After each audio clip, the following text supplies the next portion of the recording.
एक T20 final जिसने सच में इतिहास रच दिया। तो आज हम इसी मैच को देखेंगे कि कैसे पाकिस्तान ने ऑस्ट्रेलिया को हराकर एक यादगार सीरीज अपने नाम कर ली। तो चलिए सीधे एक्शन में उतरते हैं। ये आवाज, ये शब्द गवाह हैं उस पल के जब पाकिस्तानी बल्लेबाजों ने ऑस्ट्रेलियाई गेंदबाजों पर बिल्कुल कहर बरपा दिया था। तो सबसे पहले बात करते हैं पाकिस्तान की बैटिंग की, जिसने इस मैच की आप कह सकते हैं नींव रखी।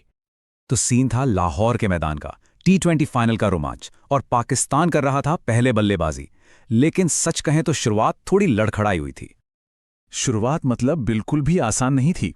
फखर जमान और कप्तान दोनों जल्दी जल्दी आउट हो गए और पाकिस्तान पर प्रेशर साफ दिखने लगा था। लेकिन फिर क्रीज पर एंट्री होती है सय्यम अय्यूब की। क्या कमाल की पारी खेली, सिर्फ 30 गेंदों में 50। उन्होंने न सिर्फ पारी को संभाला बल्कि ऑस्ट्रेलियाई गेंदबाजों पर एक जबरदस्त काउंटर अटैक भी किया। कुल मिलाकर उन्होंने बनाए 56 रन, जो बहुत ही जरूरी थे। हाँ, रेनशॉ ने कमाल का कैच पकड़कर उनकी पारी खत्म जरूर कर दी, लेकिन तब तक वो अपना काम बखूबी कर चुके थे। और दूसरे एंड पे कौन था? बाबर आजम। उन्होंने एक छोर पकड़ कर रखा, एक बहुत ही जिम्मेदार पारी खेली, अपनी 50 भी पूरी की, और सबसे जरूरी बात, स्कोरबोर्ड को लगातार चलाते रहे।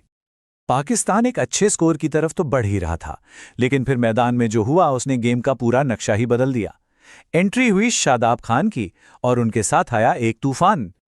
जरा सोचिए, सिर्फ 19 गेंदें और 46 रन। शादाब की इस तूफानी पारी ने तो पाकिस्तान के स्कोर को जैसे रॉकेट ही लगा दिया। और तो और वो पाकिस्तान के लिए दूसरा सबसे तेज T20 अर्धशतक बनाने से बस जरा सा चूक गए। कमाल की पारी थी वो। तो इस जबरदस्त बल्लेबाजी के बाद पाकिस्तान ने ऑस्ट्रेलिया के सामने एक पहाड़ जैसा लक्ष्य खड़ा कर दिया। 20 ओवर खत्म हुए और स्कोरबोर्ड पर थे 207 रन, 6 विकेट के नुकसान पर। ऑस्ट्रेलिया के लिए यह टारगेट चेज करना मतलब एक पहाड़ चढ़ने जैसा था। तो अब बारी थी ऑस्ट्रेलिया की।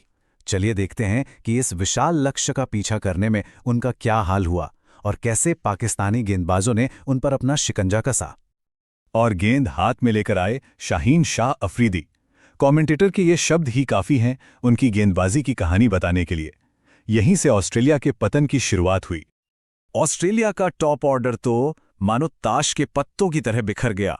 एक के बाद एक विकेट गिरते चले गए और शुरुआती कुछ ओवरों में ही यह साफ हो गया था कि मैच ऑस्ट्रेलिया की पकड़ से बहुत दूर जा चुका है। और देखिए, जो काम तेज गेंदबाजों ने शुरू किया था ना, उसे खत्म करने का जिम्मा उठाया स्पिनर मोहम्मद नवाज ने, और क्या खूब निभाया। इस पारी में अगर गेंद से कोई हीरो था तो वो थे मोहम्मद नवाज। उन्होंने अपनी फिरकी का ऐसा जाल बुना कि ऑस्ट्रेलिया की जो थोड़ी बहुत उम्मीदें बची हुई थी ना, वो भी पूरी तरह से खत्म हो गई। जरा इन आंकड़ों पर एक नजर डालिए, अविश्वसनीय हैं ये। सिर्फ 18 रन देकर 5 विकेट। T20 क्रिकेट में इस तरह का प्रदर्शन, जिसे फाइफर भी कहते हैं, सच में बहुत ही कमाल का है। उनकी गेंदबाजी का लेवल बस देखने लायक था।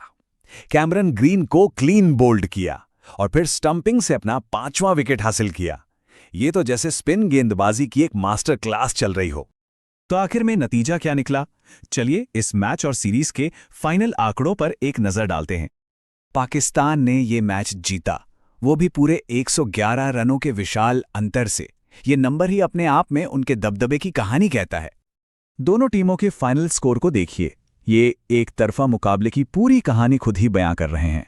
कहां पाकिस्तान के 207 रन और कहां पूरी ऑस्ट्रेलियाई टीम सिर्फ 96 रनों पर ढेर हो गई। तो ये सिर्फ एक मैच की जीत नहीं थी, ये एक ऐतिहासिक जीत थी। ये आंकड़े देखिए, ये साफ बताते हैं कि पाकिस्तान ने बैटिंग, बॉलिंग, फील्डिंग, मतलब हर डिपार्टमेंट में ऑस्ट्रेलिया को बुरी तरह से पछाड़ दिया। तो अब एक बड़ा सवाल खड़ा होता है, क्या ये जबरदस्त सीरीज जीत 2020 क्रिकेट में पाकिस्तान के एक नए दबदबे वाले दौर की शुरुआत है? खैर, इसका जवाब तो आने वाला वक्त ही देगा।